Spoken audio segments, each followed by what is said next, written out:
Episode 12 for replay TBA.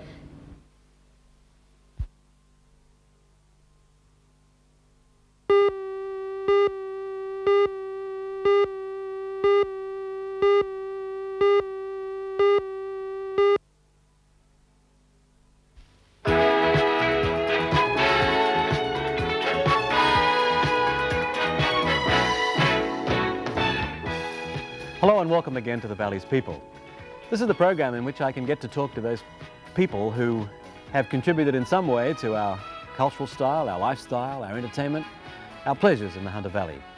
And today, from Glendale, a chaplain to a camp which we may well have forgotten, which at any one stage contained something like 7,000 people. And also from Rathmines, a lady who's preserving a house for posterity. Hope you can stay with us.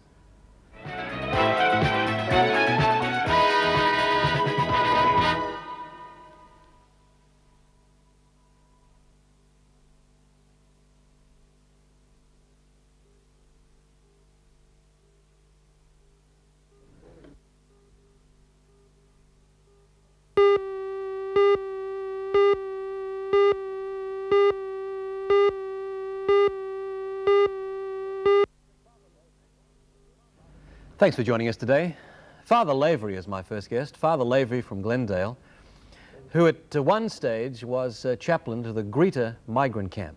Welcome, Father.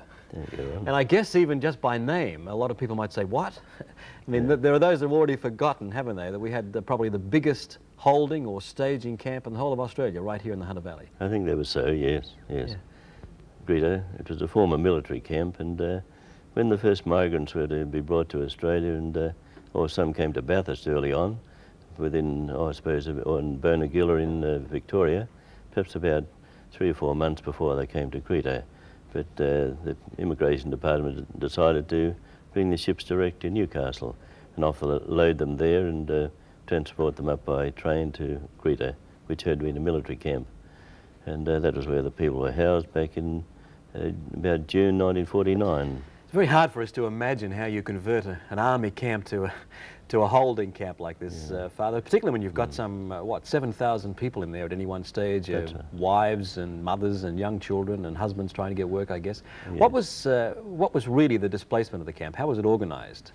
Well, it was, there wasn't much organisation really at the beginning, actually. I don't know whether the Immigration Department was taken by surprise or whatever, but they just took over the camp from the military, and just the conditions that the soldiers had to put up with, and I suppose it was part of their training. They had to put up with rigorous conditions, and well, this was the sort of place that the migrants were put into. Well, it was a camp divided into 2 sections. It was on the sort of sloping area where most of the huts were erected, and then there was a valley sort of in between, and then there was another camp over on the other side. Now, each of these camps were taken, they had names given to them from the days when the soldiers were there, because one camp was made out of tin iron huts, galvanised iron. That was known as Silver City. The other was made up of the masonite huts, brown, and that was Chocolate City. So the Immigration Department took over those, still the same names. And there would be, say in one row, there'd be about 20 huts. And each of them, well, first of all, there was no division at all. They just had to put sheets up to divide the various families when they first came. But after a while, the builders came in and made partitions in each of these huts into 10 rooms in each of the huts.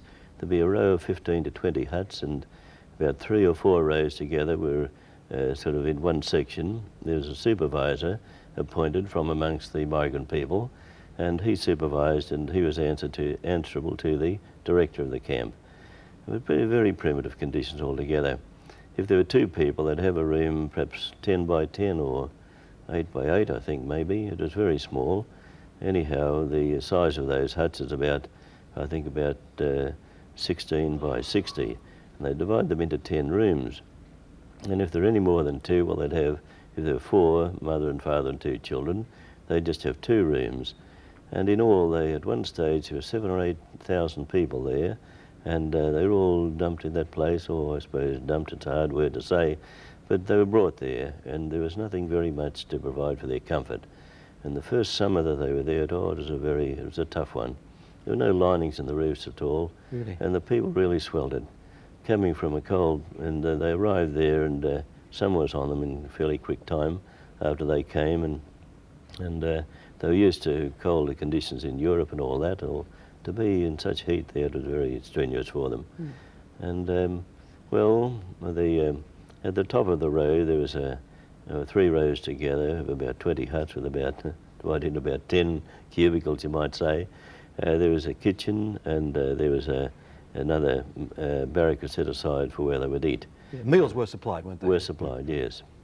You'd have to come along there, and well, they'd sit at the tables, I suppose, and they weren't supposed to take anything back to their huts, but a lot of them did.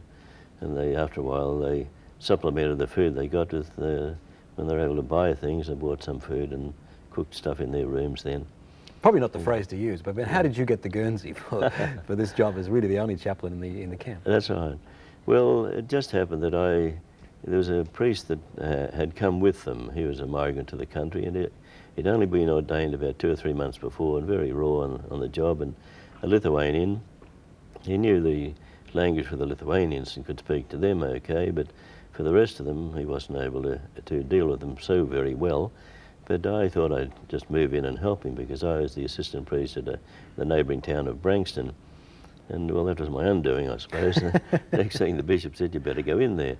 And I didn't know how I was going to battle on with those people. Could you speak Southern European at that time? No, I speak English only. And one stage there were 7,000 people. There were about 5,000 Catholics. Not one of them knew a word of English, and I didn't know a word of their languages. But at that time, we used to have the liturgy in Latin, the Mass in Latin, and I suppose we got by in that way. And later on, there was a Polish priest, Father Lavery, who had been a real hero in his days in the Dachau concentration camp, but that's by the way, I suppose. But however, He'd know what camps were all about. He knew what it was all about. And came there, and he assisted me greatly. So my work was mainly with the children. I could deal with the children very well because they were learning English. And, Well, how did you get on with the weddings and the births and the deaths and the communions and not being able to communicate the language except through Mass? That's right. Well, certainly with the communions and the confirmations, we were dealing with the children, and I could get along fairly well with them. But then again, the migrant people, there weren't many outlets for them for entertainment and that sort of thing. They did eventually get a group going in the camp for entertainment, and they went around from town to town, and they did a lot of entertaining. And in the camp itself, these people entertained quite a bit. But anyhow, the men would be sent away.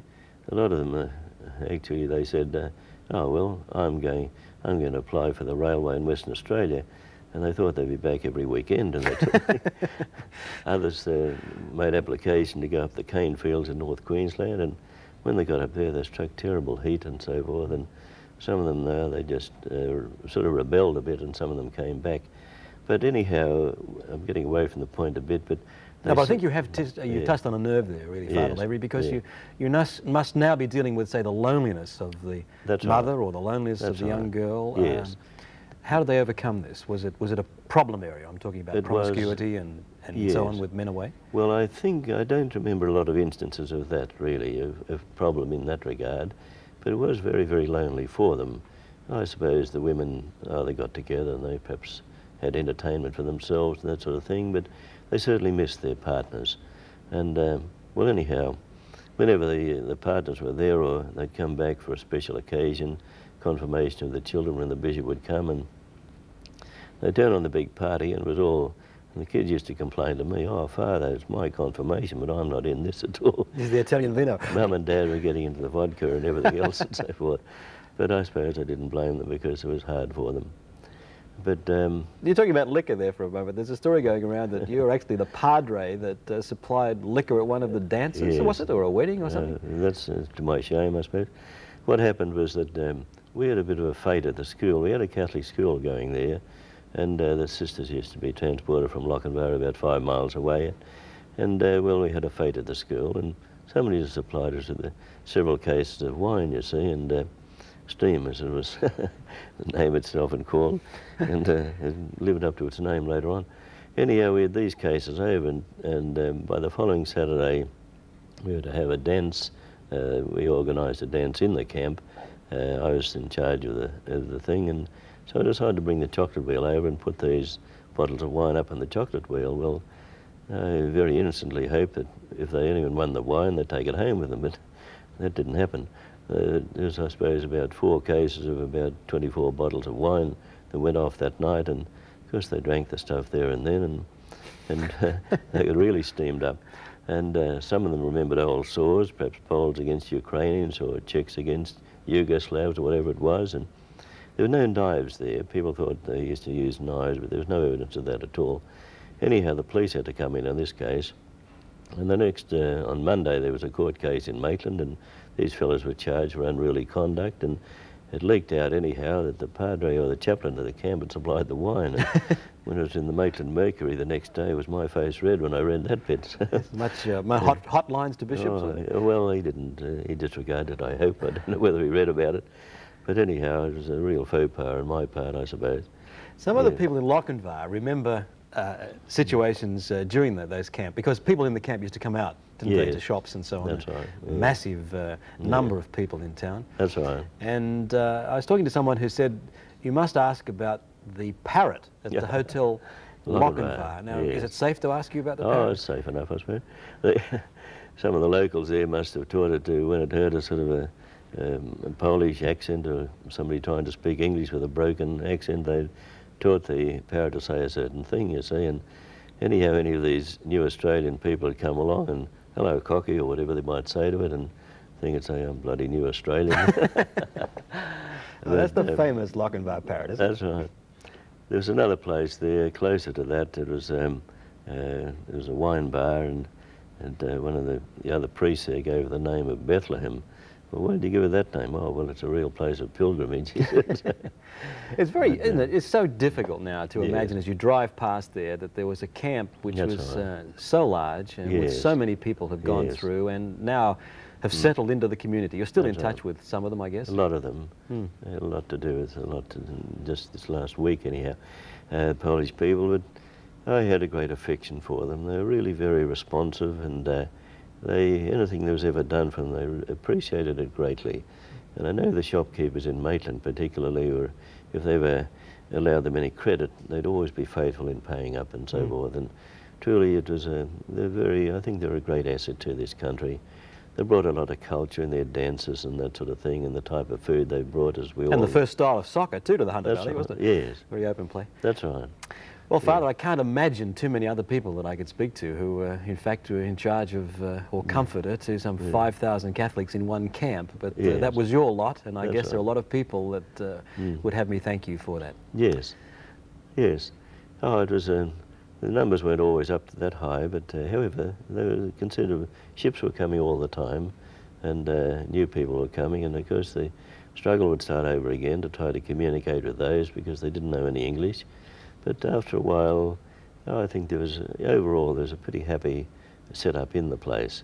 They had to put up with a lot of hardships, there, but then again, I think they were used to camps in Germany, these places, and they didn't mind, and as soon as they could get enough money from outside, well, they'd move out then. Well, you've painted a good picture for us today. Yes. Thank you very much. Good day, Ron. I've been talking to Father Lavery, who was chaplain in charge of the Greta migrant camp in its big days in 1949. I'll be back in just a moment with today's second guest in the Valley's People. Hope you can stay.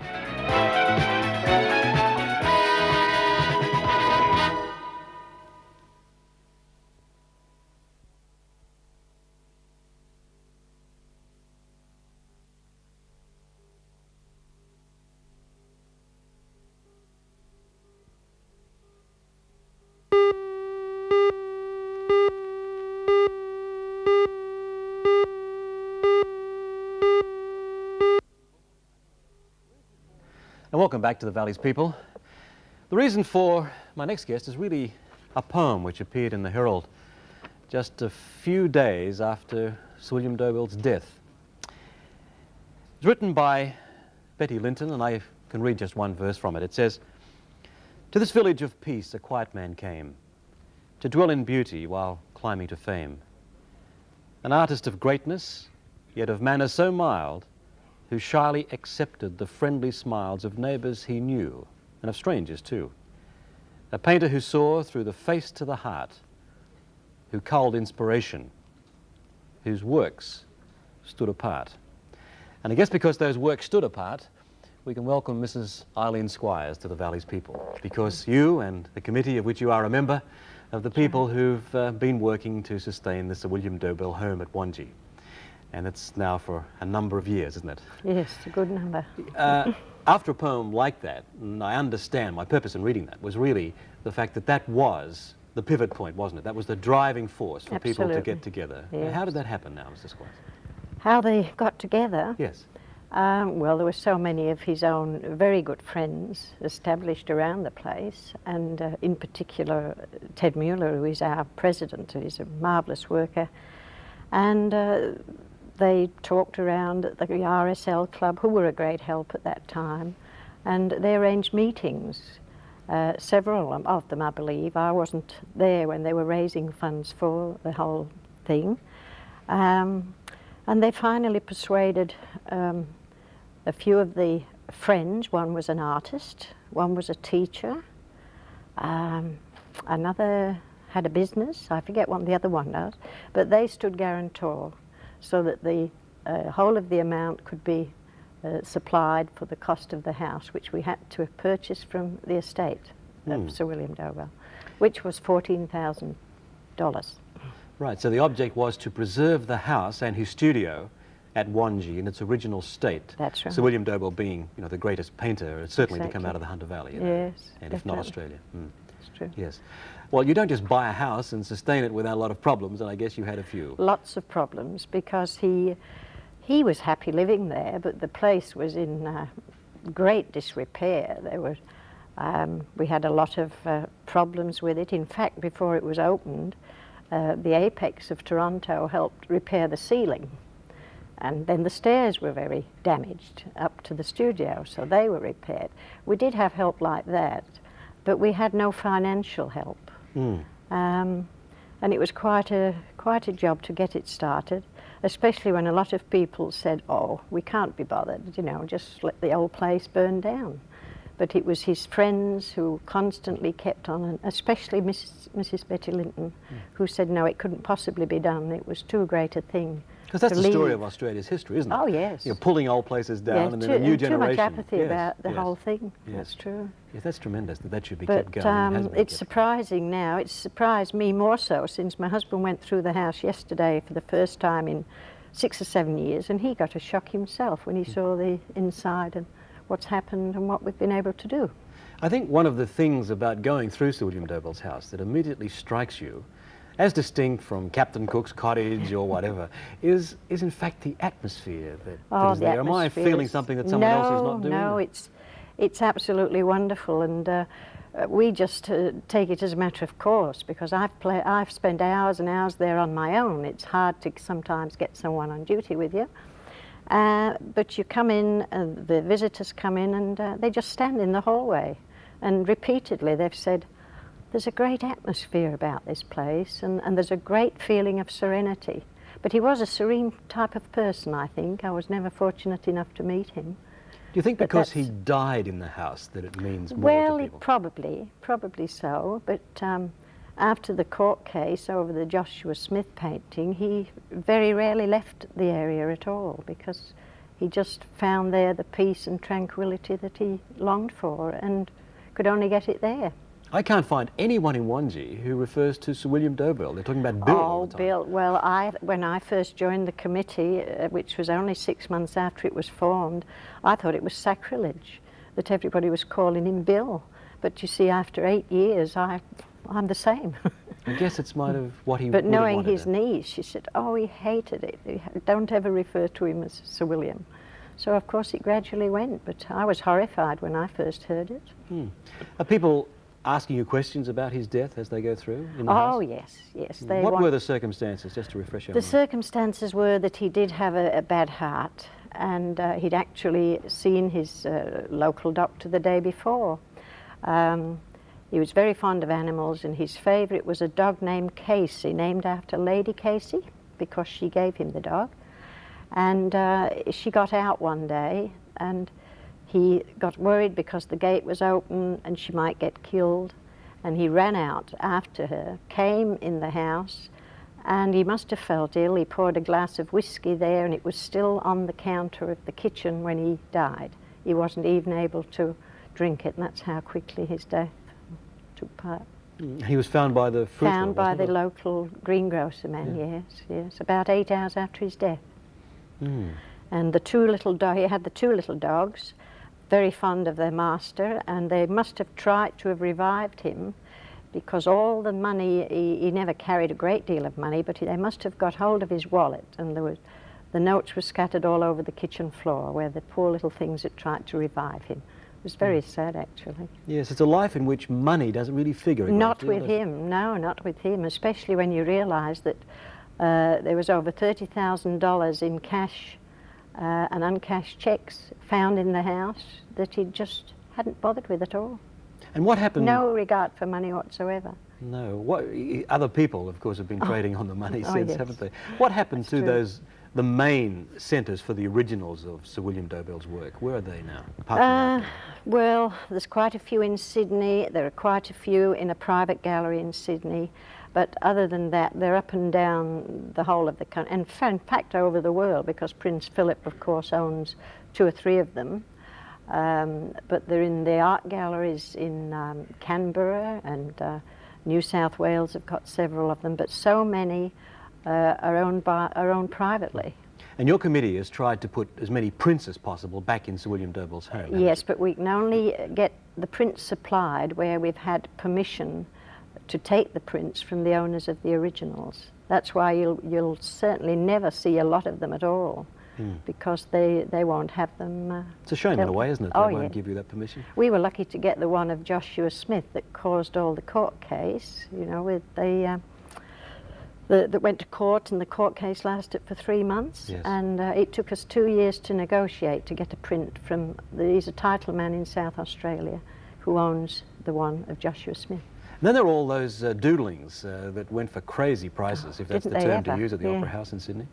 They certainly did, because everything was removed by the trustees, everything in the house. It was just stripped except from most of the furniture, but there are pieces of furniture we've never been able to track down. And so many of them were destroyed. Quite a few of them were sold at the Opera House. And some of the unlucky people are going to find that as the years go on, they'll fade and they'll fade and they'll fade. Oh, really? We have got one in the house that was presented to us, and I went up into the studio even yesterday to point this one out to my husband, and couldn't see a thing. It had already faded. Really? So I don't know what those people will think about buying them. They weren't. He never worried about using the proper paper or the proper ink. If he felt like doodling, he just doodled on whatever was handy. Well, the home was at Wanji, and he used Wanji only a little, didn't he, really, in his paintings as subjects? How many, apart from Wanji Boy? Well, there were the 3 of them, the Narrows Beach, the Westerly Breeze, and the famous one, which is very popular, the Storm Approaching Wanji, or they call it the Storm Over Wanji. Sometimes it's Storm Approaching Wanji. But that's the view that's from his front window. But it looks entirely different now. It's got a lot of homes surrounding it now. But that's how it was when he painted it. The famous story, if that's what you could call it, it's the one I like, was the story of almost his total disregard for the sort of sketchings and etchings, or the preliminary stages. Oh, and there was yes. the famous story of Helena Rubinstein That's right. being used to plug up the fence. Yes, Is she your, was, actually. your checks on history reveal the same story? Oh, yes, yes, What happened definitely. there? Well, this little dog of his, again, was getting through a hole in the fence, and the neighbours had complained. So he just looked around and picked up a piece of plywood or whatever he was painting on and put it down in the ground, and it was one of his copies of Helena Rubinstein. The original would be worth how much, do you think? Oh, what would I say? I'd only be guessing, but it would be $10,000, $20,000 now. Yeah. But the neighbours told us afterwards that they wished they'd have remembered to have taken it away, to have removed it. But he Incredible did story. make 4 copies of this one. Yes. And in fact, the owner of the original of Helena Rubinstein, or the one that was sold, it was done in 1957, and I believe Sir Frank Packer has it, or had it, but he did purchase it. Now, Sir William Dobell was the last male of the Dobell chain, right? Yes. Yes, I think there were 2 brothers and 4 sisters. One sister is still alive at the age of about 94 now in Sydney, Mrs. Cook. So you're not only really preserving a house, are you, your committee? In a way, you're retaining a name, I mean, realistically, that people can come and be associated yes, with. Trying to, anyway. Because when you walk through the house, you're in fact walking within the framework of the character of the man, aren't you, or the artist? Exactly, Because absolutely. the Yes. people who, the little beer top, so that the friendship chain that he was Friendship building? chain, yes, he actually built, yes. Yes. It's very popular, everyone asks about that. We had it missing for a couple of weeks when we were painting the house, and so many people came in and said, where's the friendship chain? So we just had to get it out of the drawer and put it there with a little collar from his puppy attached to it, plus a small bottle of whiskey or something that had never even been opened, and that was hanging from it. Still there. Well, Mrs. Squires, you and your committee are preserving the house for our current generation. I certainly trust that future generations will reward you for your endeavour and enterprise at this stage. Thank you very much. Thank you. And Mrs. Eileen Squires, one of the committee, retaining the Sir William Dobell house at Wangi. I'll be back in just a moment.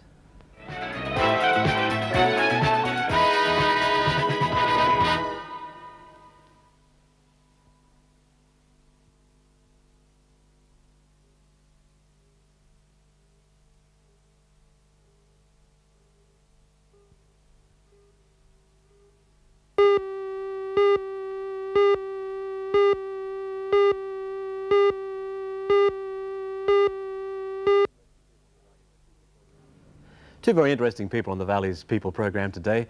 Father Lavery took us back to the scene of the Greta camp in 1949. Mrs. Eileen Squires and her committee preserving the house of Sir William Dobell at Wangi, or as some of our interstate viewers may call it Wangi. Anyway, we'll be back again with the Valley's People in our next program. I hope you can join me then.